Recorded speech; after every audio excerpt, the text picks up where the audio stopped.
Hello dear student, आज हम online के माध्यम से संपन्न कराए जाने वाले ऑनलाइन असेसमेंट की प्रक्रिया को समझेंगे एवं यह समझेंगे कि उसमें किस तरह हम लॉगिन कर सकते हैं और अपने क्विज को अटेम्प्ट कर सकते हैं।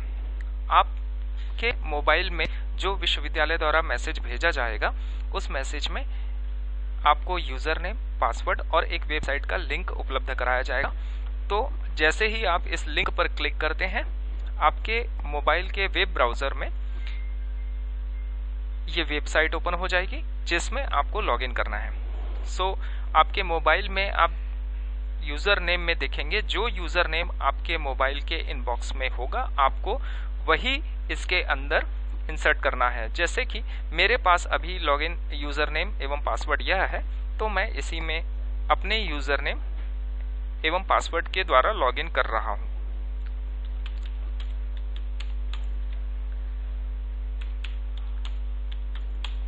इस बात का ध्यान रखना है लॉगिन करते समय कि यदि आप किसी भी कैरेक्टर या डिजिट को भूल जाते हैं या गलती से भूलवश छोड़ देते हैं और लॉगिन करते हैं तो आपका लॉगिन नहीं होगा। अतः आपको ध्यान रखना है कि आपको सही यूजर नेम और सही पासवर्ड ही इंसर्ट करना है। गलत पासवर्ड या यूजर नेम डालने पर आपका वेब पेज कुछ इस प्रकार दिखाई देगा। अतः इस बात का ध्यान रखें कि आपको सही यूजर नेम और पासवर्ड ही डालना है। ये मैं सही यूजर नेम और पासवर्ड डाल रहा हूं। इसके साथ आप अपने स्वयं के डैशबोर्ड में पहुंचते हैं, जहां आपको आपका कोर्स नेम दिखाई देगा। यहां पर मैंने चूंकि DCA में लॉगिन किया है, अतः मुझे DCA दिखाई दे रहा है। यदि आप PGDCA कोर्स को बिलोंग करते हैं तो आपका कोर्स नेम PGDCA ही लिखा दिखाई देगा। अतः आपको इस लिंक पर क्लिक करके अंदर जाना है। इस दौरान आपको इस बात का ध्यान रखना है कि जब आप लॉगिन करें तो आपको आपका ही नाम यहाँ पर दिखाई दे। इस बात को आप सुनिश्चित कर लें।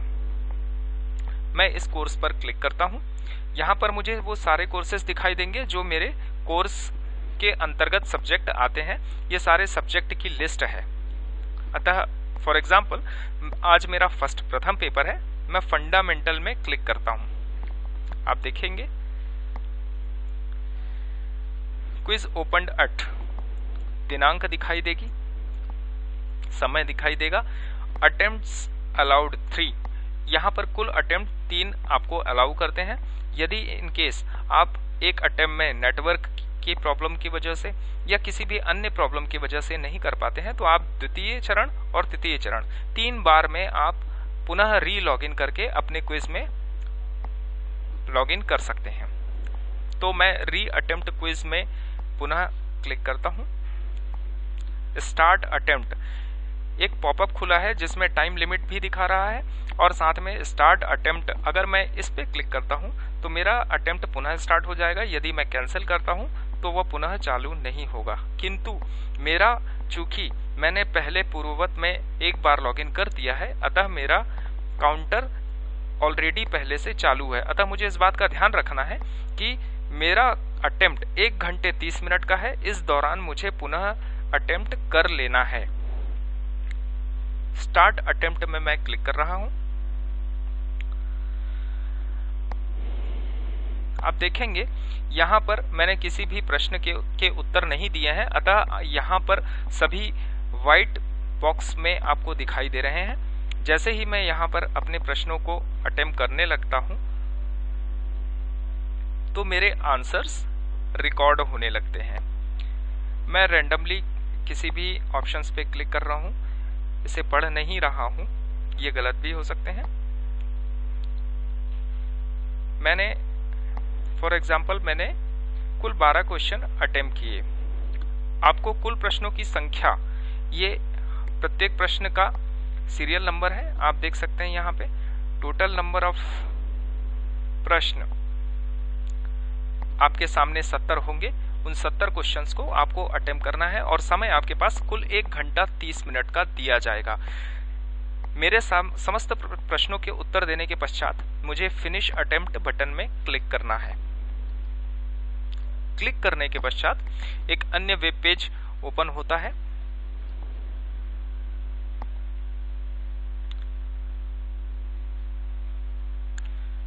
इस बात का ध्यान रखेंगे कि हो सकता है कि नेटवर्क की कमी की वजह से आपकी वेबसाइट स्लो हो, अतः आपको कुछ देर धैर्य रखना है ताकि आपका वेब पेज पुनः रीलोड हो सके। आप देखेंगे यहाँ पर मैंने कुल 12 प्रश्नों के उत्तर दिए थे, तो 12 प्रश्नों के उत्तर में एक डार्क पट्टी आधे बॉक्स जो है उस पे कलर हो चुका है, मतलब कि मैंने कुल 12 क्वेश्चंस के आंसर दिए हैं। आंसर सेव्ड यहाँ पर देखेंगे आप, जितने क्वेश्चंस के मैंने आंसर दिए हैं वो वहां पर क्लियरली दिखा रहा है आंसर सेव्ड। जिन प्रश्नों के उत्तर मैंने नहीं दिए हैं उनमें नॉट येट आंसर्ड दिखाई देगा। इसके पश्चात आप यदि पुनः अटेम्प्ट करना चाहते हैं तो रिटर्न टू अटेम्प्ट ऑप्शन पर जाकर के इस बटन पे क्लिक करेंगे। दोस्तों आप ये देखिएगा इसके नीचे टाइम लेफ्ट बचा हुआ है 1 घंटा 27 मिनट, समय अभी बाकी है। This attempt must be submitted by Thursday. इसका ये तात्पर्य हुआ कि यदि मैंने आज लॉगिन किया है तो मुझे निश्चित रूप से आज ही इस अटेम्प्ट को खत्म करना होगा, यह दूसरे दिन नहीं जाएगा किसी भी स्थिति में।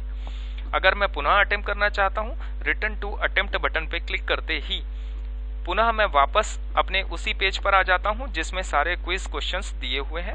अगर मैं और अटेम्प्ट करना चाहता हूं, आप देखेंगे जितने क्वेश्चंस के आंसर मैंने दिए थे वो अभी भी वहां पर हैं।